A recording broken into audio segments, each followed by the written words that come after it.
Glória a Deus, louvado seja o nome do Senhor. Queridos, que a graça e a paz do nosso Senhor e Salvador Jesus Cristo, ela seja com você, com a tua família, em nome de Jesus. Amém? Chegamos ao sábado. Hoje, o último dia desta semana e também o último sábado deste mês. Eu espero que até aqui você tenha vivido dias extraordinários, dias abençoados de milagres, de livramentos de Deus na sua vida. Talvez, aos olhos humanos, você não tenha visto tanto milagres, tanto livramento que o Senhor tenha feito na tua vida. Mas acredite, o mundo espiritual todo dia trabalha em teu favor.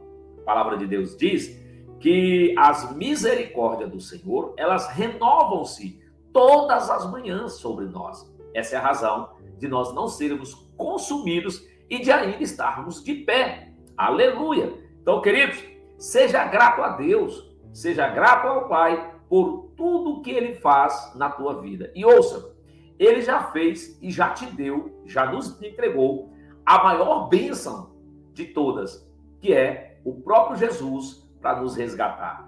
Se Deus não te der mais nada, acredite, Ele já te deu tudo. Aleluia! Jesus é o nosso tudo. Amém? O novo céu, a nova terra, a nova Jerusalém, é a melhor promessa de Deus, sabe? Porque coisas materiais que você conquista, elas te servem por um tempo, mas vai chegar uma hora que você vai embora. E no dia que você for embora, assim como você chegou, daqui você não leva nada. Então, aproveite a sua estadia neste mundo em que somos peregrinos para servir com alegria ao Senhor. Amém? E neste sábado nós vamos ler Atos dos Apóstolos, capítulo 27, o penúltimo capítulo deste livro. E eu espero que esta palavra te abençoe e te abençoe muito. Sejam bem-vindos ao canal Só Jesus na Causa. Não é inscrito? Se quiser, se inscreva e ative o sininho das notificações. Me ajuda deixando o like, comentando o vídeo e compartilhando com outras pessoas. Amém, queridos? Atos dos Apóstolos, capítulo de número 27. Assim diz a palavra de Deus. Paulo é enviado para a Itália. Quando foi decidido que devíamos navegar para a Itália, entregaram Paulo e alguns outros presos a um centurião chamado Júlio, do batalhão imperial, embarcando num navio de Adramítio, que estava de partida para costear a província da Ásia. Fizemos-nos ao mar, indo conosco Aristarco, um macedônio de Tessalônica. No dia seguinte, chegamos a Sidom. Júlio, tratando Paulo com humanidade, permitiu que ele fosse ver os amigos e obter assistência. Partindo dali, navegamos ao abrigo da ilha de Chipre, porque os ventos eram contrários. E tendo atravessado o mar ao longo da Cilícia e Panfilha, chegamos a Mirra, na Lícia. Neste porto, o centurião encontrou um navio de Alexandria, que estava de partida para a Itália, e nos fez embarcar nele. Navegando vagarosamente muitos dias, foi com dificuldade que chegamos às imediações de Cnido, não nos sendo permitido prosseguir por causa do vento contrário. Navegamos ao abrigo de Creta, na altura de Salmona.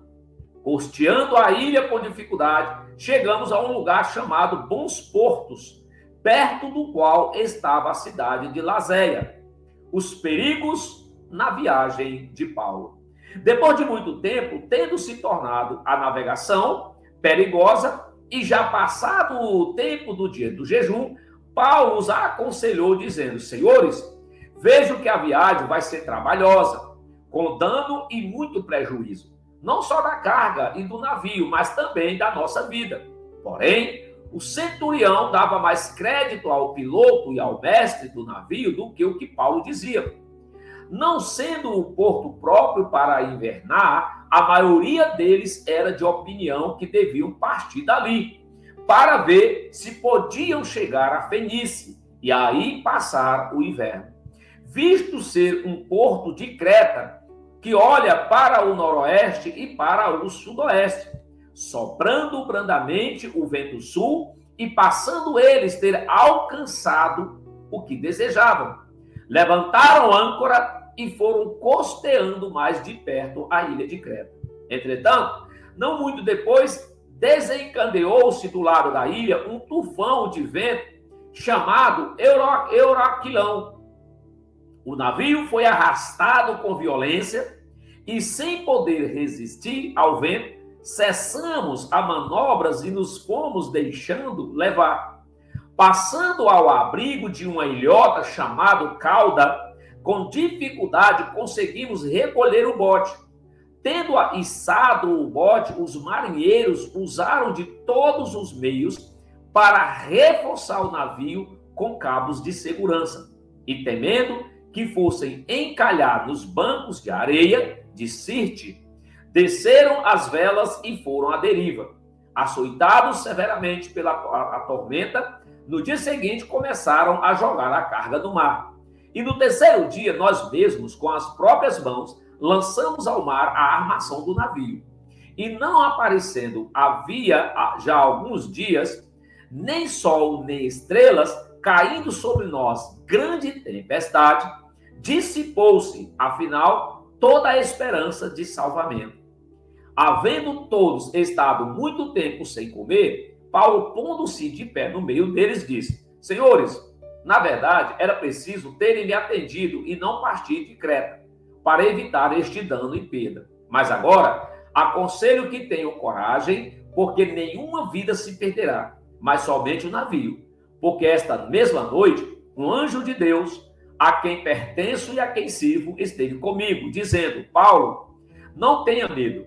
É preciso que você compareça diante de César. E eis que Deus, por sua graça, lhe deu todos os que navegam com você.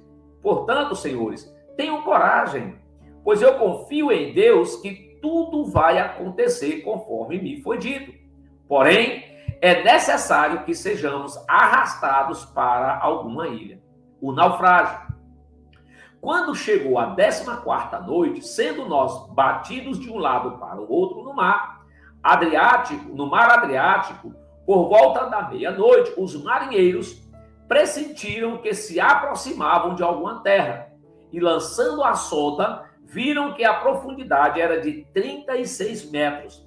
Passando um pouco mais adiante, tornando a lançar a sonda, viram que a profundidade era de 27 metros. E receoso de que fôssemos atirados contra lugares rochosos, lançaram da polpa 4 âncoras e oravam para que rompesse o dia. Nisto, os marinheiros tentaram escapar do navio, arriaram o bote no mar e a pretexto de que iam largar as âncoras da proa. Paulo disse ao centurião e aos soldados: se estes não permanecerem a bordo, vocês não poderão se salvar. Então os soldados cortaram os cabos do bote e o deixaram afastar-se. Enquanto amanhecia, Paulo rogava a todos que se alimentassem, dizendo: hoje é o 14º dia em que, esperando vocês, estão sem comer, não tendo provado nada. Por isso, peço que comam alguma coisa, pois disto depende a sobrevivência de vocês, porque nenhum de nós perderá nem mesmo um fio do nosso cabelo. Tendo dito isto, pegando um pão, deu graças a Deus na presença de todos e, depois de o partir, começou a comer. Todos ficaram mais animados e se puseram também a comer. Estávamos no navio 276 pessoas ao todo. Refeitos com a comida, aliviaram o navio jogando o trigo no mar. Quando amanheceu, não reconheceram a terra, mas avistaram uma ensaiada onde havia uma praia. Então consultaram entre si se não podiam encalhar ali o navio. Cortando os cabos das âncoras, deixaram que ficassem no mar, soltaram também as amarras do leme e, alçando a vela da proa, ao vento, dirigiram-se para a praia, dando, porém, num lugar onde duas correntes se encontravam. Encalharam ali o navio. A proa encravou-se e ficou imóvel, mas a proa se despedaçava pela violência das ondas. O parecer dos soldados era que os presos deviam ser mortos, para que nenhum deles fugisse nadando. Mas o centurião, querendo salvar Paulo, impediu-os de fazer isso. Ordenou que os que soubessem nadar fossem os primeiros a lançar-se ao mar e alcançar a terra. Quanto aos demais, que se salvassem, uns em tábuas e outros em destroços do navio.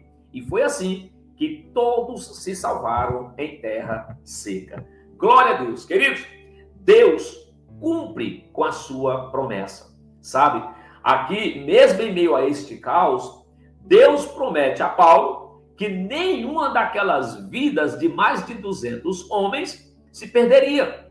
E Deus cumpre rigorosamente o que diz para Paulo. Só que tem uma notícia maravilhosa para mim e você. A palavra de Deus nos afirma que este Deus que estava no navio com Paulo é o Deus ontem, do passado, é o Deus de hoje, presente, e é Deus eternamente, futuro, para sempre. Ele não muda, não há variação de mudança, ele é imutável.